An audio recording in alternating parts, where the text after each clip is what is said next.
20th century American artist Man Ray, first a Dadaist, then Surrealist painter and conceptual artist, and always a photographer. Man Ray also took an extraordinary series of portraits of the cultural luminaries of his day. These photographs of writers and dancers and poets and painters are some of the most vibrant and revealing portraits of the time. Almost always, his portraits give us an interior look into the subject, to the point where they come alive in black and white, not just as likenesses, but as portals of discovery peering into the hearts, psyches, souls, and creative brilliance of his subjects. And in the 1920s, Man Ray's studio and portraits were also something of a bonding act, knitting together and adding a sense of community of mostly Parisian expatriate creators who were together reshaping the world of painting and literature, and doing it not from their solitary garrets, but in a social community where painters and poets and dancers were exchanging ideas every day in a kind of controlled frenzy of cross-pollination. Man Ray photographed everyone in the arts who came to Paris, and the lineup is astonishing. But it is three women, all artists in their own right, Kiki of Montparnasse, Miller and Meret Oppenheim, who were not only the models and subjects of Man Ray's greatest photographs, but who were his lovers and muses in a sense so deep that the work he produced while in each of their orbits are really collaborative efforts where the roles of muse and artist and model and lovers all dissolve a bit into a creative force of two beings merged in love and hunger for true art and creative brilliance with a beautiful fluidity of artist, model, and muse. Man Ray met Kiki of Montparnasse within weeks of arriving in Paris in 1921.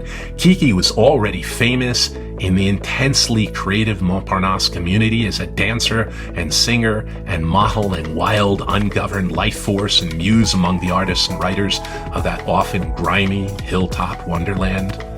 Kiki's very presence in a room would transform and enthrall everyone.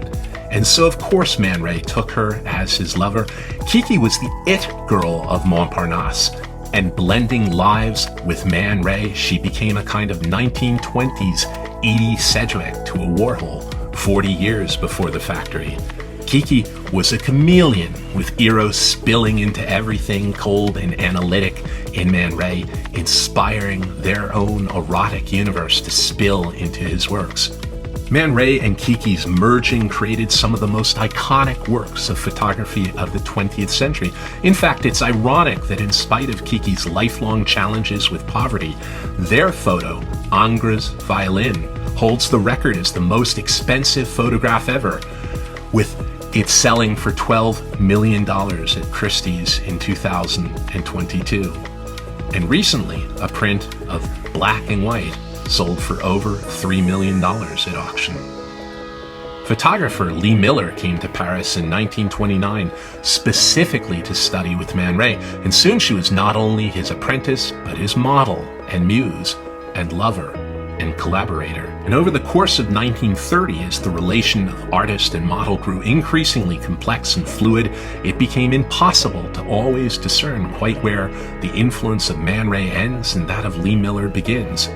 Eventually, by 1931, Miller had to move on, though they retained an intense but somewhat tenuous friendship for the rest of their lives. In a sense, Man Ray never got over but their 2 years together yielded some of the greatest photography ever produced.